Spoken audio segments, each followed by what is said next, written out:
Guardians of Detroit, Architectural Sculpture in the Motor City. Thank you for having me here tonight. Thank you all for coming. Got a beautiful spring day today. I hope everybody got outside before it turns back into second winter. I'm here tonight to tell stories and show some pictures from my book, Guardians of Detroit, Architectural Sculpture in the Motor City. This is a first-of-its-kind effort to document and explore the incredible wealth of architectural sculpture that we have in Detroit. So we're going to start with this picture here. How many people have seen this particular sculpture? All right, if you've gone to a ball game at Comerica Park, you've seen this tiger. It's very familiar. But how many people have seen this guy? Now that's a pretty unforgettable face. And if you've been to a ball game at Comerica Park, and if you've crossed Woodward Avenue from Hockeytown Cafe or the Fox Theater, you've walked right past this face. It's on St. John's Episcopal Church, and it's actually right by the door, right up here at this on this one window. So that's really the mission of the Guardians of Detroit project, is to bring these hidden and unnoticed treasures down from the heights or out of the shadows and bring them out for everybody to see. This picture here, there's 89 different sculptures shown here, 89 different faces from buildings all over Detroit, all within the city limits of Detroit.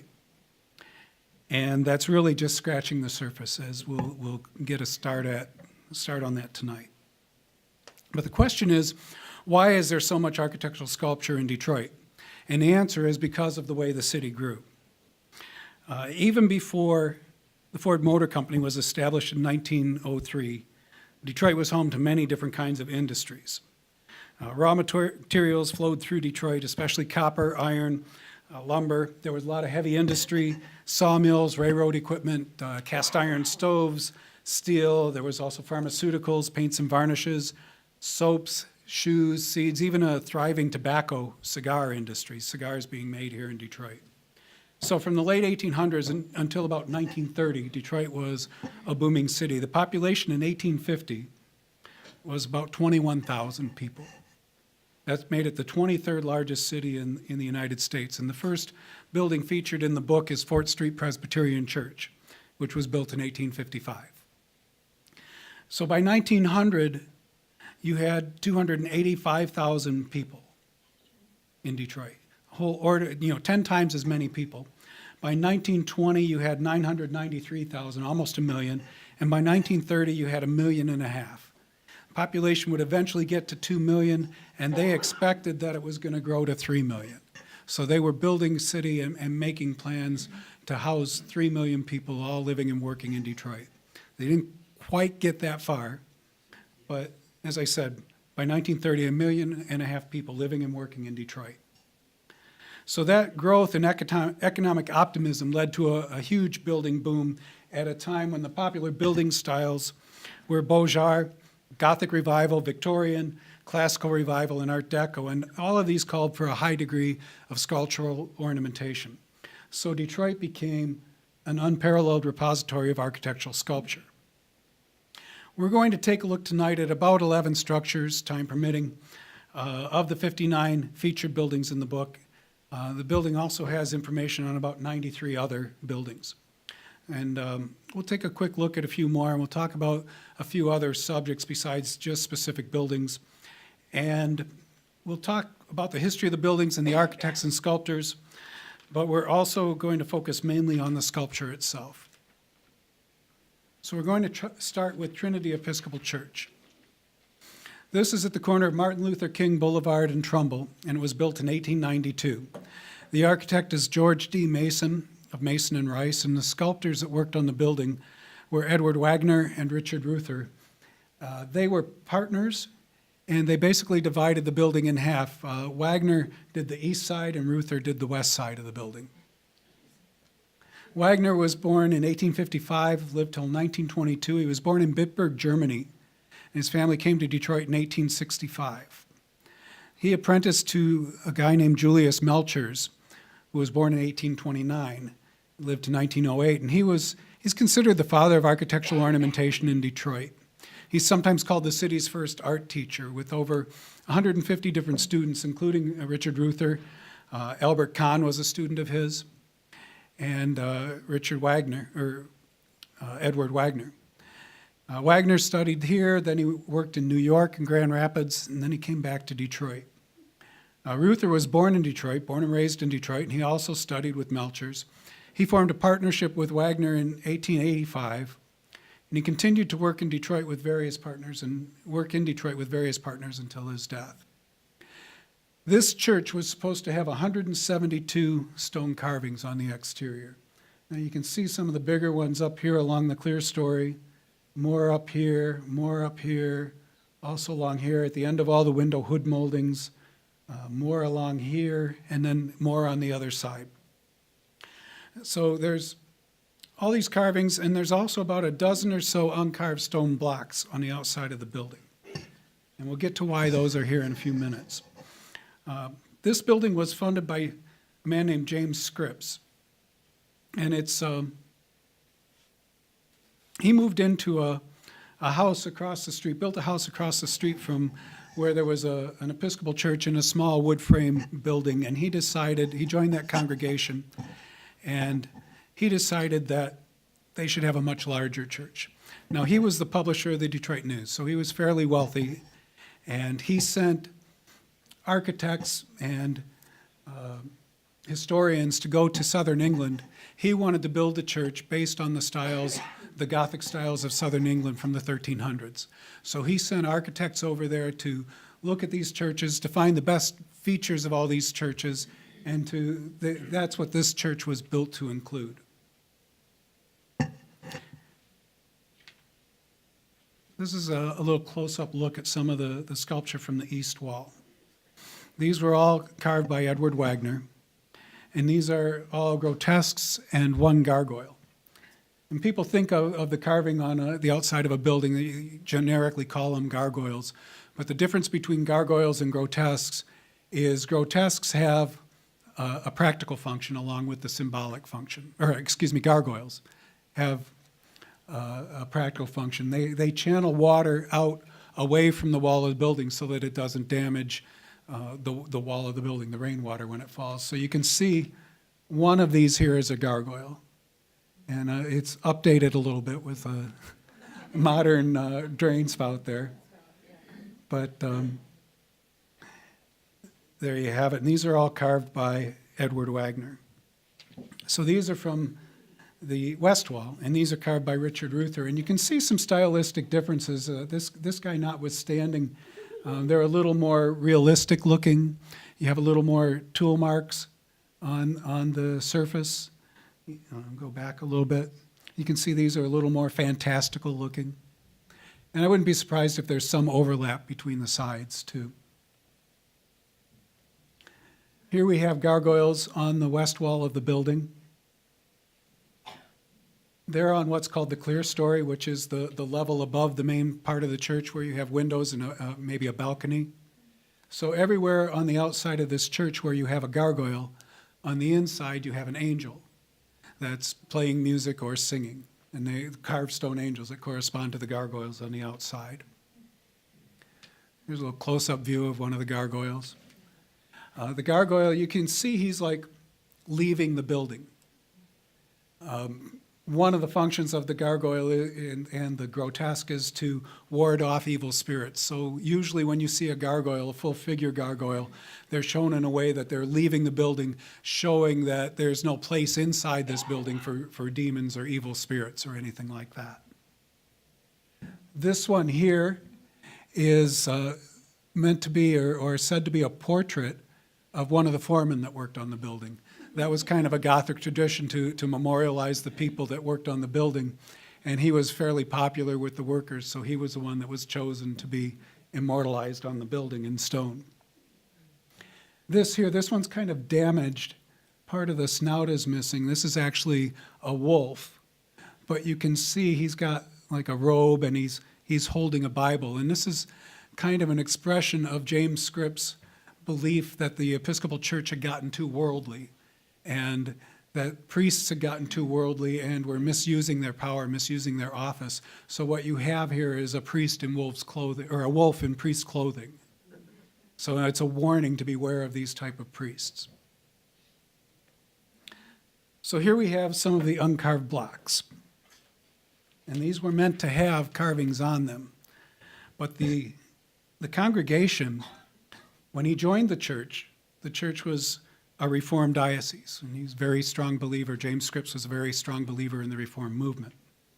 But they decided to join the Episcopal Diocese of Michigan, which was a non-Reformed diocese. And so Scripps got mad, and he left the congregation, took his money, said, I'm done. So a lot of the carving didn't get done. There's about a dozen of these stone blocks that never got carved. And if you go and look at the church too, on some of the window hood moldings at the ends, the hood molding is the arch over the window that stands out. And then on the ends, a lot of times there's foliage or a face.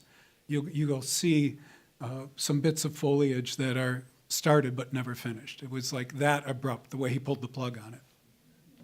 But it is said that he came back after his death and that he haunts the bell tower. So,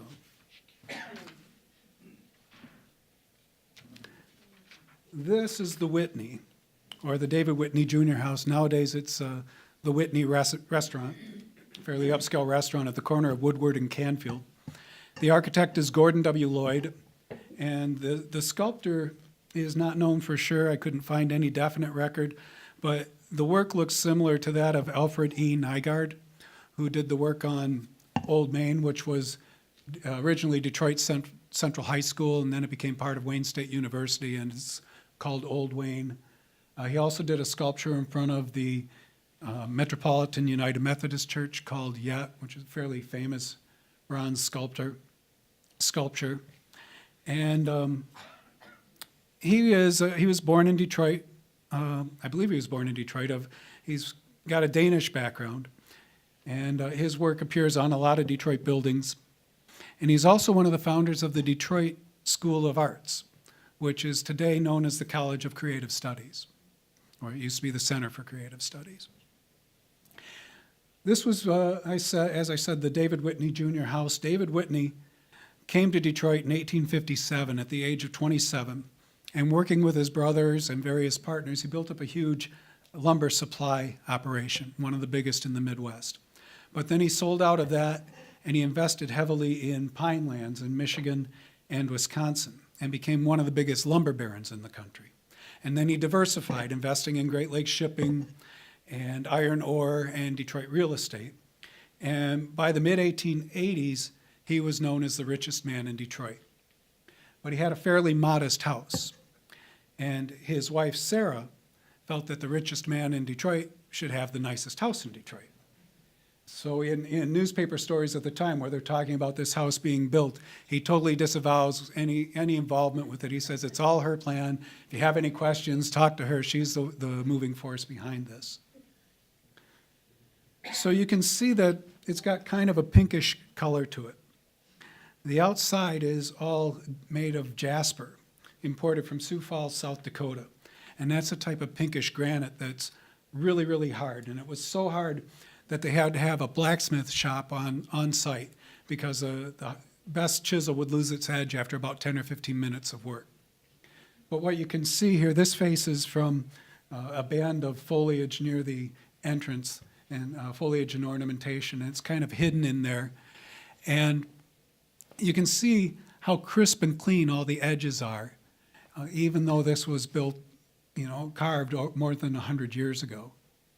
And that's because of how hard the stone is. You compare this, looking back at some of the work on Trinity Episcopal and how worn that stone was and soft some of the edges were. You can see how that jasper is a very good type of building material for this sort of thing. There's quite a few distinctive faces on the outside of this building, and they're not all placed consistently. The ones you see here are at the bottoms of pilasters, except for this one is in an arch, in the keystone of an arch of a window. And then you have some at the top of pilasters, and then you have a lot of foliage growing around. Here's a monogram, a DW standing for David Whitney. And so if you go to look at this building and walk around the outside of the building, because the faces are kind of irregularly placed, it makes for kind of an interesting scavenger hunt as you walk around the building trying to find all the different faces. And it's a little like one of those hidden picture puzzles where things keep showing up and coming out at you as you look at them. This building is also said to be haunted. As I mentioned, Sarah Whitney was the driving force behind the house, and she was actually his David Whitney's second wife. His first wife was her sister Flora, and she had also wanted him to build a very nice house, but he never did. So there's like some post-mortem sibling rivalry going on. It said that her ghost came to haunt the place after it was built. There's also a pretty good story about David Whitney Jr. that he may still be around. A waitress reported seeing a quaintly dressed gentleman on one of the second floor lounges, a bar, around closing time, and had his back to her looking out the window, and she said, "I'm sorry, sir, we're closing, it's time to go." And he turned and looked at her and then just slowly like melted down through the floor. So I don't know if that's true or not, but if it's not, it ought to be.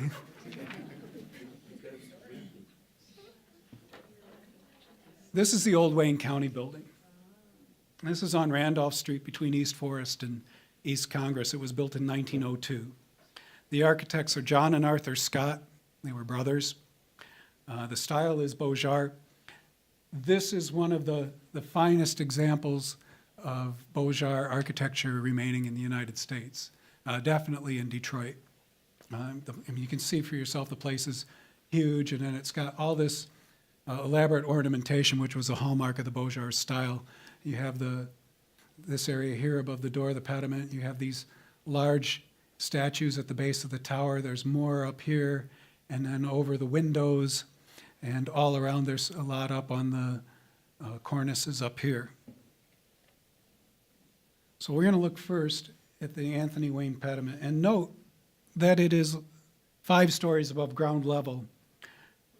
And this is a little bit closer look at it. And then we'll go in to look at some of the detail.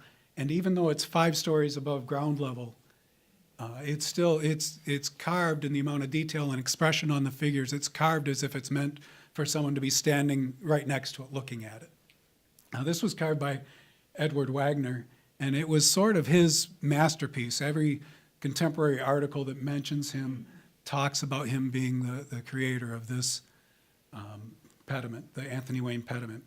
Anthony Wayne, here in the center, up there on his horse, was sent here by George Washington to defeat a Shawnee-Miami Confederacy that was allied with the British. He was successful in doing so, and that forced the British to surrender the entire Northwest Territory to the United States. Well, at that time, the Northwest Territory was Michigan, Wisconsin, Ohio, Indiana, Minnesota, this area right here.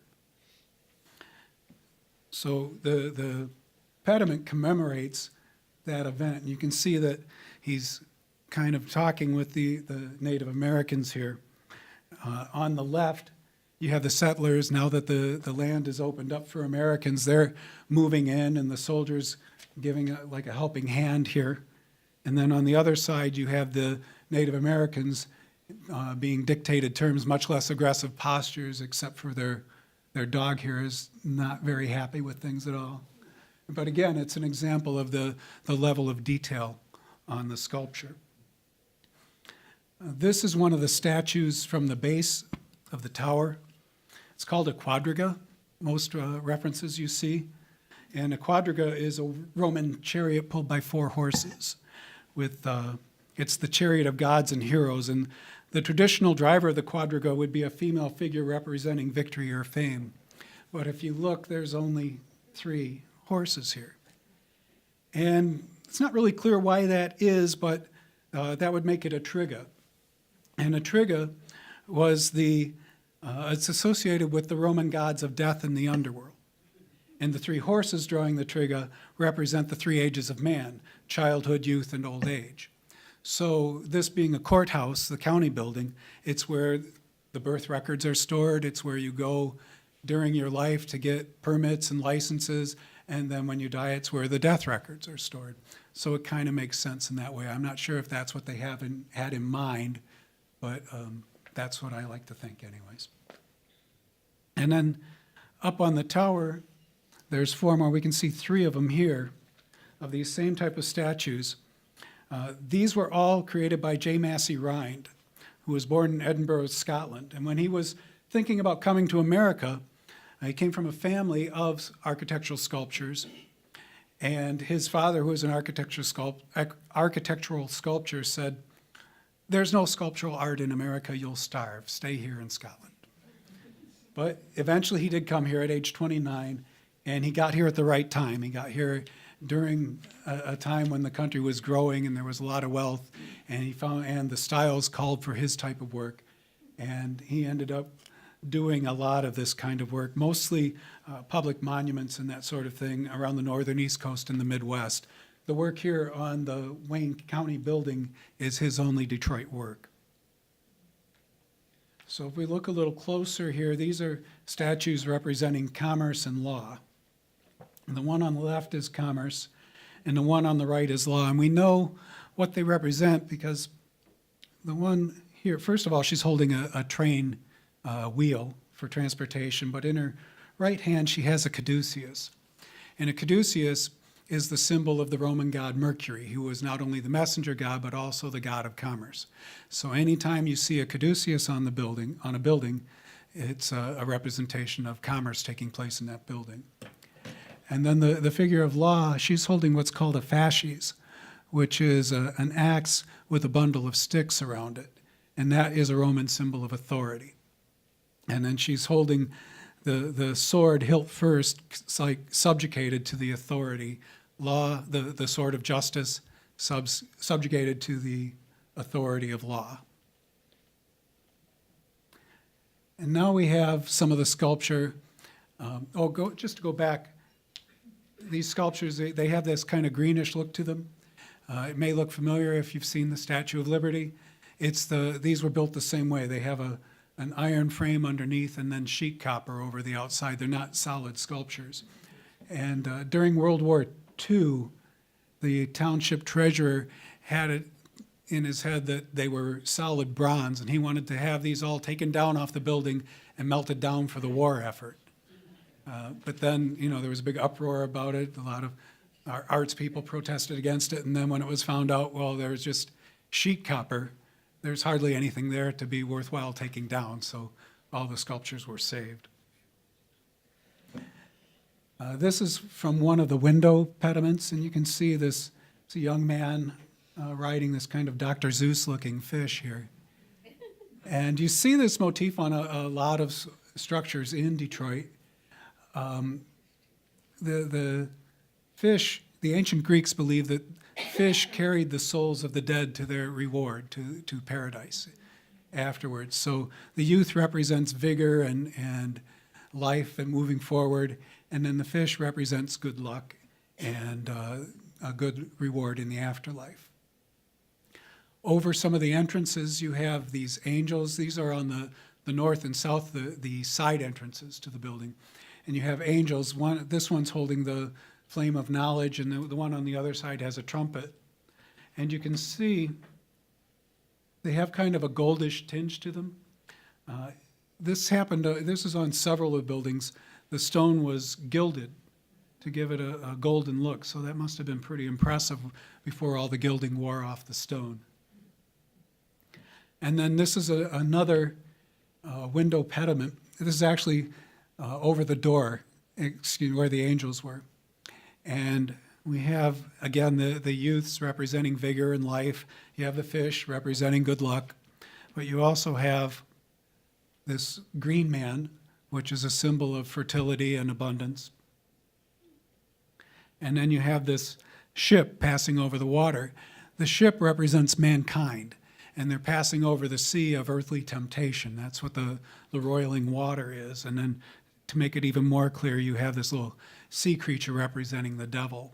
So the idea here, taken all together, is that if you resist the worldly temptation you have a good chance of having a good afterlife, where the fish would take you to a wonderful afterlife. Now we're going to look at the James Scott Memorial Fountain. This is on Belle Isle. It's at the east end of Belle Isle. It was finished in 1925. The architect is Cass Gilbert, who is also responsible for the main branch of the Detroit Public Library, as well as the U.S. Supreme Court, the Woolworth Building in New York City, which was at one time the tallest building in New York. The sculptors on this are Herbert Adams, Louis Seeloff, and Oswald Hepfner. So when James Scott died, he left $500,000 to the city of Detroit to build a fountain on Belle Isle, with the stipulation that it include a life-size statue of himself.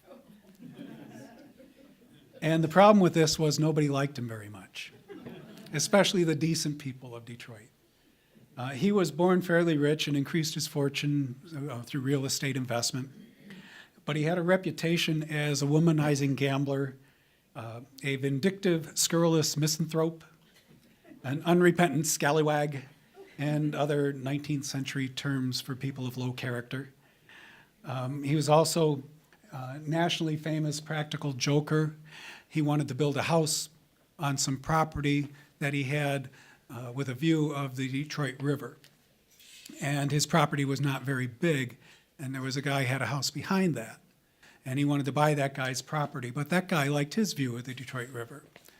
So since the guy wouldn't sell him the property, he built a house that was about 3 or 4 stories tall and only 1 room wide, and the back wall was just blank. So this guy that wouldn't sell him his property because he liked his view now had a big blank wall to look at. So that's the kind of guy he was. Many people, respectable people, bishops and businessmen, spoke out against accepting the gift. J.L. Hudson said the fountain would be a monument to nastiness and filthy stories. He had a reputation for going into bars, hanging out at bars, and loudly telling dirty jokes and stories. But he also had his defenders, Charles Burton, who is responsible for the Burton collection at the Detroit Main Library, which is this huge historical collection. I did a lot of the research for the book there. It's a great resource of Detroit history. He was a friend of James Scott, and him and his wife used to go to dinner with James Scott on a regular basis, and he said that he never heard James Scott tell an impure story. He heard that he did tell them, but only to people that wanted to hear them. So eventually, after about 15 years of debate, Scott got his fountain and his statue. And on the back, this is actually not even life-size, it's larger than life-size. It sits to one side looking at the fountain and then at the city beyond. And on the back of the chair it says, "For the enjoyment of the people and the adornment of his native city, James Scott bequeathed his fortune to be used in the construction of this fountain. From the good deed of one comes benefit to many." So the delay, the 15-year delay, allowed Scott's initial $500,000 of cash and investment properties to grow to about $1 million. So now they could build an even bigger and better fountain. This was built on 200 acres of land added to the west end of Belle Isle with landfill. There are 109 water outlets. This central jet shoots water 125 feet high. And then below the fountain, there's a control room with controls for each water jet, individual controls for each jet. And we're going to look at some of the sculpture up here. A little closer, this cistern, this upper cistern, has scenes of Native American life and frontier life on it. And then we'll look at some of the other sculpture further down and then down into the lower cistern. But everybody's familiar with this view of the fountain, but there's also these terraces. There's 2 terraces where the water runs down into this large reflecting pool that was part of what was added on to the end of Belle Isle. And it's easy to walk along and see these up close. They're pretty cool looking. So this is up near, just below the top part of the fountain, the top cistern. And again, we have the kids riding dolphins. and we have lions. And then down in the lower cistern, we have all these bronze turtles and frogs. And this was also lined with Pewabic tile, this bottom cistern. But unfortunately, that tile was destroyed by a contractor during a renovation. Apparently, no one told him how valuable it was, and their job was to seal the leaks. So they went in and knocked all that old tile out and threw it away, and then resurfaced the inside of the lower cistern. But the Belle Isle Conservancy, Pewabic pottery is still going today. They have the drawings of the original tiles, and the Belle Isle Conservancy is raising money to replace the tiles. This bottom cistern was also briefly home to a 6-foot alligator that, at first they thought it had escaped from the aquarium and traveled about a mile across Belle Isle, ignoring the Detroit River, ignoring the canals and the lagoon, climbing up the stairs and climbing into this bottom cistern. But the actual story is a little bit stranger. He was stolen. The alligator was stolen from the Belle Isle Aquarium by 3 teenagers. And they had a plan. The Rolling Stones were in town. This was in 1972. The Rolling Stones were playing 2 shows at Cobo Hall, and they wanted to release the alligator into a pool outside Cobo Hall before the Rolling Stones concert. And they were not able to do this because of the police presence and the large crowds. So they went back to Belle Isle and took the alligator and released it into the pool, and then called CKLW radio and the police and said, hey, guess what? There's this alligator in the fountain on Belle Isle. And then this is a closer look at, up a little higher, one of the scenes of frontier life. This is a fisherman. There we have 3 scenes of Native American life, and then 3 scenes of frontier life. And then also, there's 11 scenes of Native Americans of frontier life, but there's also 3 more. There's 14 altogether. These 3 are portraits of the men that built the fountain. This is Oswald Hefner. This is Louis Seeloff. And this is the architect, Cass Gilbert. And you can see the sculpture made themselves look pretty good there. So I guess if you get to do your own portrait, you can do what you want. Now we're going to talk about the book tower and the book building. This was built in 1917. This part of the building, the book building, was built in 1917, and then this part in 1926, added on. It's at 1249 Washington Boulevard. The architect is Louis Camper, and the sculptor on the building is unknown, possibly Tibble and Seeloff. Seeloff was one of the sculptors on the fountain. His partner, Thomas Tibble, and him worked on a lot of buildings, did a lot of work on Louis Camper buildings. They did the work on the Book Cadillac Hotel at the other end of the block from this building. So it's possible that they did that. And then the work on the tower is attributed to Corrado Parducci, who is one of the more famous sculptors, architectural sculptors in Detroit, and we'll talk about him more later. So, as I said, this was built in 2 parts. The 13-story book building was built in 1917. It's one of Detroit's oldest surviving office buildings. It's part of the Book Brothers' plan to transform Washington Boulevard into, it was kind of a seedy, rundown residential area, and he wanted to transform it into like a thriving commercial district to rival Fifth Avenue. So the Book Brothers, J. Burgess Book Jr., Herb Street Book, and Frank Book, bought up as much of Washington Boulevard property as they could, and they eventually owned about 60% of that property, and they built on all of it, and they came pretty close to achieving their dream. This area was a fairly exclusive shopping area for some time, sort of an alternative to the Woodward Avenue shopping district. This building was recently purchased by Dan Gilbert's Bedrock Properties and it is currently being restored. One of the more interesting features on this building is these nude women holding up the cornice on the book building. If you look you can see that this is taken from before the renovation. These are terracotta over an iron frame. And the terracotta, some of it leaked, and then the iron rusted and expanded. And you can see here on the legs, and the terracotta got damaged and started to fall apart. So when they came to do the renovation, they decided they were too far gone to be saved. And what they've done is they've replaced them with these fiberglass replicas.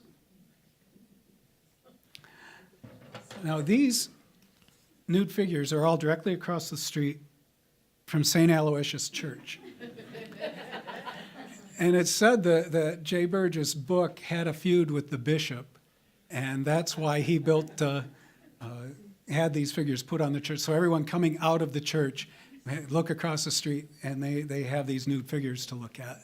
This is not the original church that was there at the time the book building was built. But you can see here on either side of the entrance, you have these statues of the 12 apostles. So there's a little closer up look of them. And the priests at St. Aloysius used to refer to the nude ladies across the street as the wives of the apostles. And you can see St. Matthew in particular really seems to like the view. So going back to the book building, in between the nude figures, we have these very detailed gorgons. Again, 13 stories up, but very detailed sculpture on the building. And then over the entrance, you have this kind of a guardian figure, a cartouche, a woman wearing armor, and then she has vegetation, olive leaves on either side of her to show fertility and growth. And then we come back to the tower. So this tower, which was added on in 1926, was 36 stories tall. And it surpassed the Buell building, which is 29 stories tall and opened just a year earlier. And it was the tallest building in Detroit until the Penobscot opened only a year later at 47 stories.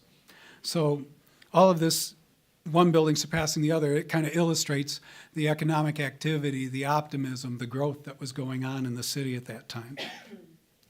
So you can see from for the first 13 floors, it kind of echoes, it's very much in harmony with the rest of the building. And then at the 13th floor, you have another set of nude figures guarding part of the building. And you can see here, this is a picture that was taken after the renovation started, and you can see these figures have been cleaned up. So you can see they're fairly soft limestone on the building, and you can see how that really absorbed the soot and the dirt over the years. And then at the very top, you have all this decoration. And Louis Camper, the architect for all their Book Brothers projects, he combined European styles with the American skyscraper, and he piled on all this classic ornamentation. And he's kind of roundly criticized by architectural critics for not getting the concept of the skyscraper. Rather than emphasizing the building's height, he piled all this decoration on to kind of humanize the building, to make it look a little shorter, so that one of the tallest buildings in the world didn't look quite as tall. But he also did something else. In these cornices here, he had lights put in that shine upward to illuminate this part of the building at night. So at night, you had what looks like, especially when all the windows were off, or if it was a foggy night, you had this like glowing fairy house kind of floating over the city. So I think maybe he knew what he was doing a little bit more than the critics like to say. And I love this postcard. This postcard comes from Dan Austin's book, Greetings from Detroit, Historic Postcards in the Motor City. And it has more than 200 historic postcards from the early 1900s to the 1950s. Now, another thing that shows Camper's inexperience, though, with building skyscrapers is the fact that he did not include an interior fire exit route. So this building has the largest external fire escape in the world. All this iron had to be replaced when the building was refurbished to bring it up to code and to make sure it's safe. But it's quite an elaborate piece of work. Another interesting story, well, there's a couple interesting stories about the book building. First, you saw how it's at one end. The Book Brothers, they wanted to have the tallest building in Detroit, and as a matter of fact, in the world. So at the other end of the book building, they made plans to build an 81-story building, which would have been the tallest building in the world at that time. They even started on the foundations for it. There are postcards out there that show the new book tower. But then 1929 and the Great Depression and the stock market crash came along, and that plan was never realized. Another thing that happened is that when the book building closed in 2009, because it lost so many tenants, and then the owners didn't pay the electric bill, and they were about $87,000 behind on the electric bill, so Edison turned off the power. And everybody had to leave the building. And when they went in to do the refurbishing on the building, it was kind of like a time capsule, because, the lights went out, people think power failure, they think they're coming back there in a day or two to come back to work.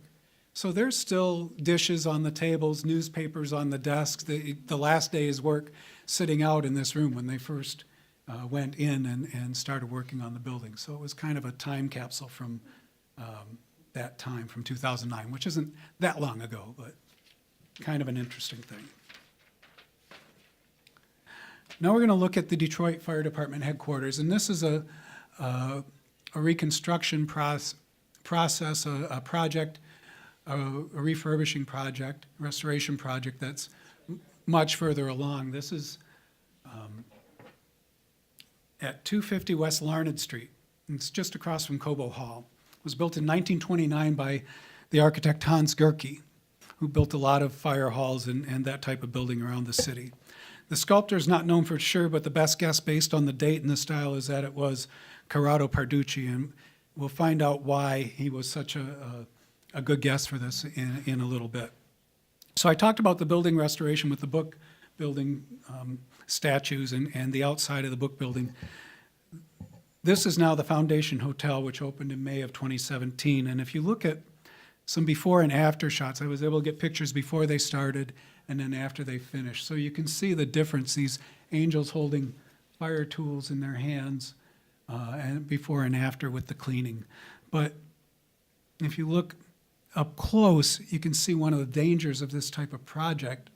If your stone is not very hard, or if you don't take enough care, or if the process you're using is too harsh, the figure on the right is much softer. A lot of the detail in the hair and stuff is missing.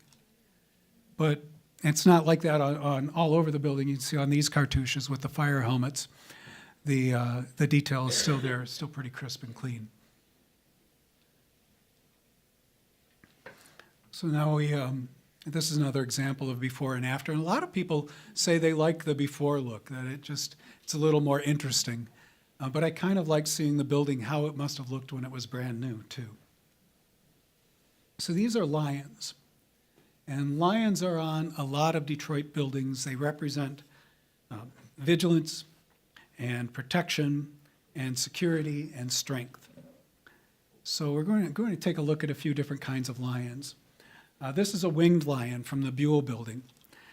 This is not a griffin, but a winged lion meant to represent the ancient city of Babylon, which was a city of great wealth and power, and they wanted to adorn the Buell building with images of that type to show their wealth and power. Then you also have griffins, which is a lion with an eagle's head. A lot of times the front paws of the lion are eagle claws, and then you have wings. And a griffin is a guardian of treasure.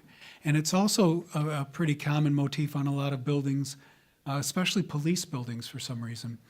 And one of the reasons could be is that the first ship to sail across Lake Erie, the first commercial trading vessel on the Great Lakes, was the Griffin. Robert de La Salle's ship, his schooner, called the Griffin. And then we have a winged lion from Fort Street Presbyterian Church. This is actually on the church house, kind of a community center built next door to the church. And winged lions are kind of used interchangeably with griffins, even though they aren't griffins, but as guardians of treasure. This is on the outside of the building, where the part of the building that housed the treasury. And then you also have winged lions holding a book on a church. And if you see this, this is a symbol of St. Mark. And that comes from Revelations, that in Revelations chapter 4, verse 7, they mention 4 winged creatures around God's throne. And there's a winged bull that represents St. Luke, an eagle for John, and then a man for St. Matthew. So if you see this type of representation on a church, or a lot of times at the base of a statue, if you want to be able to identify the saints, the gospel writers, they almost always have this symbol near them. And then you also have the lion that is a symbol for Leo from the zodiac. This is a zodiac from the library building, the main library on Woodward in downtown Detroit. So here we have 30 different lions, all from different buildings in the Detroit city limits. It's the same subject, a lion, but you can see there's so many different ways to carve it. And especially, again, talking about Corrado Parducci, this one, this one, this one, this one, and this one, and probably a couple others are all his work. But you can see they're all very, very different. And now we're going to start talking a little bit about Corrado Parducci. This building is the First State Bank building. It's at the corner of Griswold Street and across from Lafayette, Coney Island, and American Coney Island. It was built in 1925. The architect is Albert Kahn and the sculptor is Corrado Parducci. And this building represents a turning point for Detroit architecture, and especially for the career of Corrado Parducci, and not because of its style or its structure or anything to do with the way it was built, but because of the work that Corrado Parducci did on it. Parducci was a sculptor from Italy. He was born in Buti, a small Italian village north of Pisa. In 1904, when he was 4 years old, he came to New York City with his father. His father placed him in an orphanage because he was busy working, trying to earn enough money to bring the rest of the family to America. He didn't have time to take care of a little kid. And so by the time he brought the rest of the family there a year and a half later, Parducci no longer spoke Italian. He needed a translator to be able to talk to his own family. But his artistic talents were recognized at an early age. He received top-notch academic training, and after a series of apprenticeships, ended up working with Anthony Di Lorenzo and Company. And they were architectural sculptors, and they contracted a lot with Albert Kahn. Kahn brought Parducci here to supervise the work on this building in the wintertime. Now, the way the work was done is Parducci would make a plaster model, a detailed plaster model, and then a craftsman, a sculptor, would hand carve the sculpture, in this case, in place on the building in the middle of winter with a scaffolding with maybe some kind of tarps, for protection. And Albert Kahn did not want to go up the scaffolding in the middle of winter, so he brought Parducci, who was a much younger man, brought him here, and that was his job, was to go up and supervise the work of the sculptors on this building and the one next door, which was also an Albert Kahn building and also being built at the same time, and also had sculptors working on it in the middle of winter. So while Parducci was here, he got showered with so much work from not only Albert Kahn, but also George D. Mason and Donaldson and Meyer and Smith, Hinchman, and Grillis. These are all some of the top architectural firms in the city. He bought out his contract with Anthony Di Lorenzo and stayed here in Detroit and started working for all the local architects. He had so much work that he didn't have time to go back to New York to get his wife. He sent for her to come and join him. She had to pack everything up and move it all herself and come here to Detroit. And he was known as a bit of a workaholic. He would spend like 18 hours a day working and then sleep at his studio and then get up in the morning and do it all again. So we're going to look at it. First of all, we're going to look at some sculpture up here near the cornice below the balustrade, and then here these reliefs at the attic level, and then there's also some sculpture around the doorway that we're going to look at. First we have this lion. I kind of like it just because it's supposed to be protective, but it looks kind of friendly, really kind of smiling. And then around the doorway, it's a bank, so you have these representations of ancient coins, but you also have this symbol of growth, the lions drinking the water of life from this urn where foliage is coming out of. And then you have another symbol of commerce. Again, he's holding the caduceus, so we know he symbolizes commerce. He also has the factories in the background and this cornucopia of fruits and vegetables. And then we have these very detailed sculptures, these relief sculptures from the attic level. This one represents prosperity. He's holding the basket again of fruit and vegetables and bread, along with the beehive, which represents industriousness and prosperity and working, planning for the future. You have this one representing wealth, where she's got again the factories belching smoke in the background, but that's a good thing because it means the city's growing and everybody's hard at work. And then this cornucopia overflowing with golden coins. And then you have this one representing security with the big key and the big sword, and he's wearing armor, so the building's well protected. And then you also have this one, the Roman god Mercury, again holding the caduceus and the ship. And you can see this building has also been recently restored, and this is some really nice restoration work. You can see there is almost no loss of detail between the original and the restored sculpture. So that's really nice to see. This is now headquarters for an office furniture supply company, their headquarters and main showroom. One interesting note about this building, too, is that for a brief time in the early 1980s, it was home to the Church of Scientology. And they just bought they bought the Standard Federal Savings and Loan Building at the other end of Griswold Street, another bank, and they recently made that their new headquarters in Detroit. So you have two bank buildings at opposite ends of Griswold Street that were both home to the Church of Scientology. So kind of a coincidence. And now we come to a building that represents more of a turning point for my work on Guardians of Detroit and for the city of Detroit. This is the Bankers Trust Company, and this building is one of 4 buildings that were all built within 5 years' time, all designed and supervised by an architect called Wirt C. Rowland, and the sculptor was Corrado Parducci that did the work on all of these buildings. So they're all being designed and built within a 5-year plan. And this was a turning point for me because it represents kind of an awakening to me of just how much architectural sculpture there was in Detroit. I knew about a handful of buildings, and when I started the project, I was thinking maybe I could put together a book with about 100 pages or so. And I came across this building while I was looking to park to take pictures of the Guardian building, and I come around the corner and there's this building, and it's like, oh my God, look at this place. This is just fantastic. And it helped me realize, along with a couple other buildings, that there's a lot more out there. And I ended up, rather than 100 pages, I ended up turning in 350 pages to the publisher. So I found a lot more out there, it seemed like every time I turned around. So this building was designed by Wirt C. Rowland. This is a portrait of Wirt Rowland from Kirk in the Hills. That's actually on West Long Lake Road in Bloomfield Hills. But the sculpture is by Corrado Parducci. This and the next piece of sculpture we're going to look at are the only 2 that aren't from within the Detroit city limits.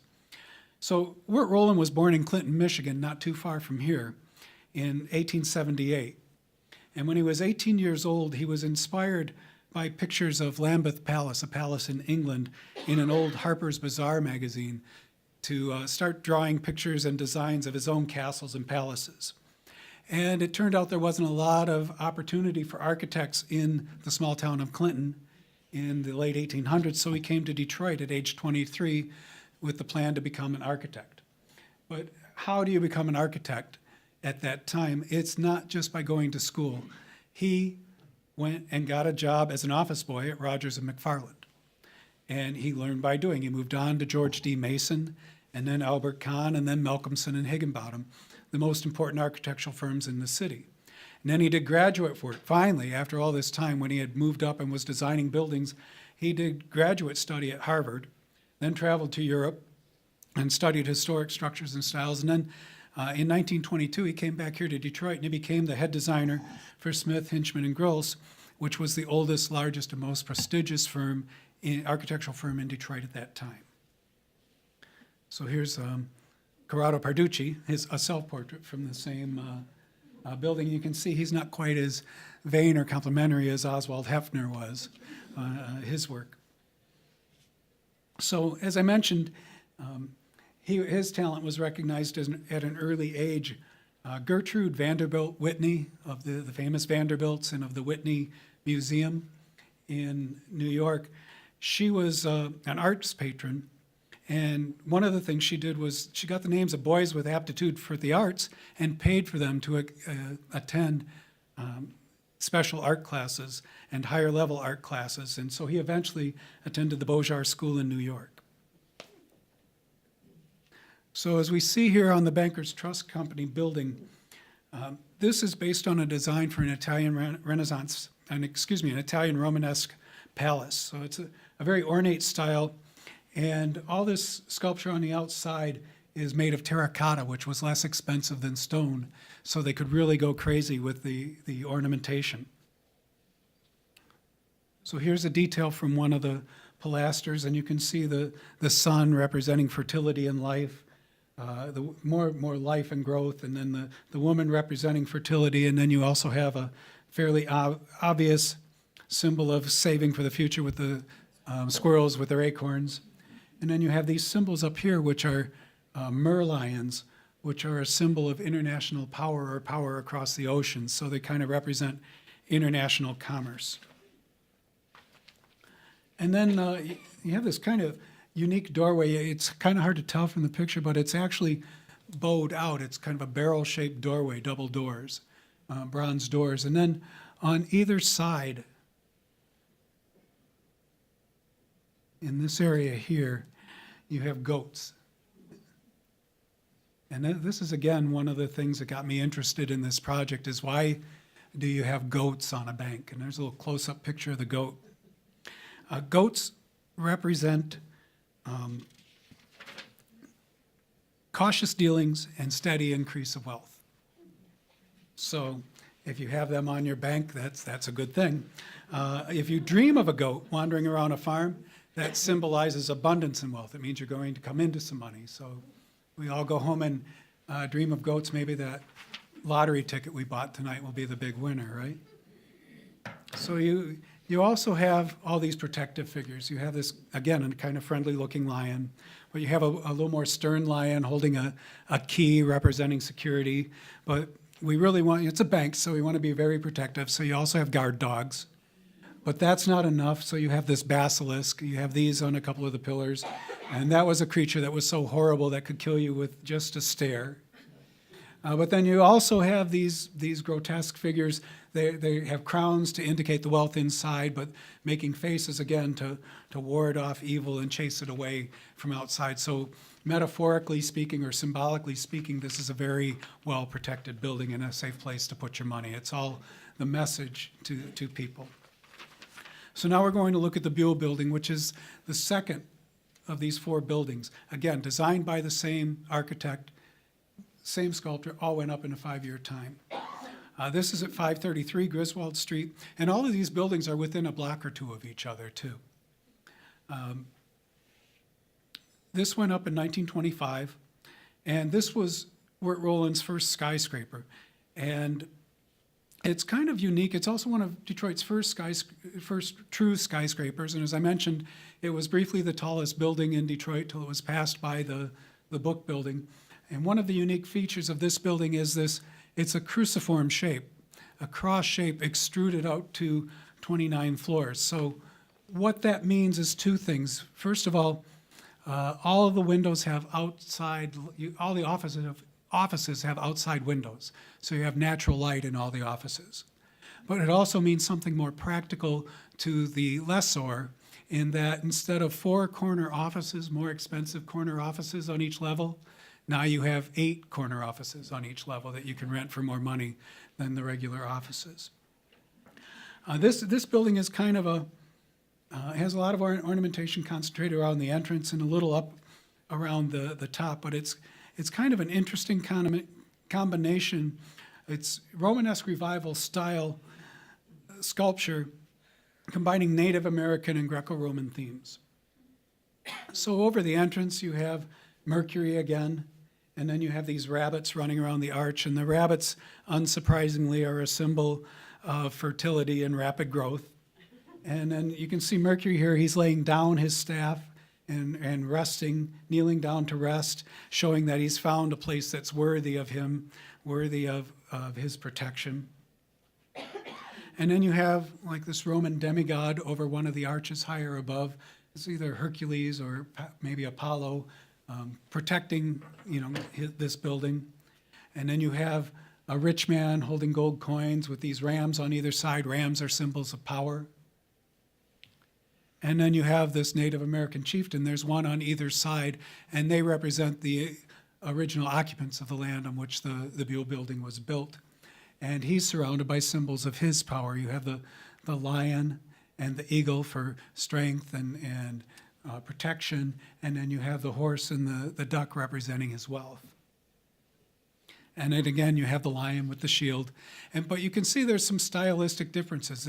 The building, the sculpture was done by Corrado Parducci, but it's not exactly the same as the sculpture on the last building. It's a little bit different, even though it's a similar style. It's a Romanesque style.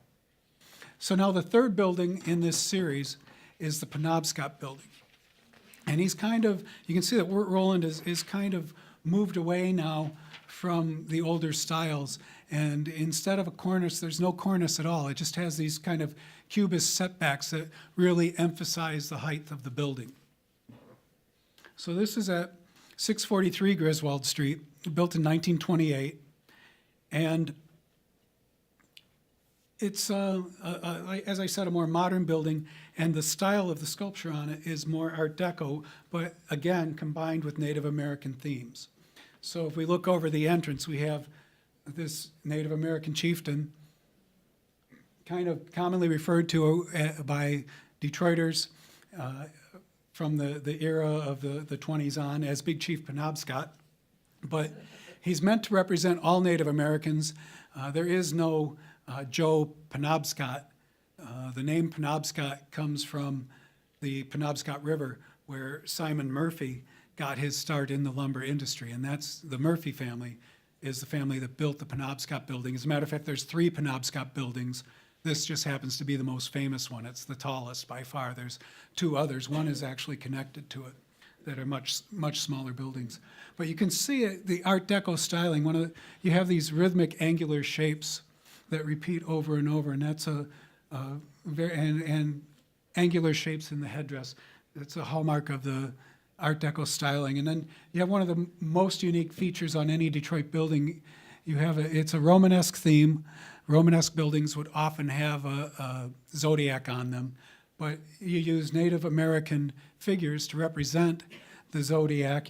See a Native American here representing Sagittarius, and you have the buffalo and the turtles, and another Native American here, but it's all in an Art Deco style. So you have a combination of these 3 different styles all put together. And this is, when you go into the building, it's in the archway. You have to look up to see it as you enter the building. And then you also have, continuing with the Native American theme, on these window spandrels. So a window spandrel is the space above one window and until the sill of the window above. That area is called a spandrel.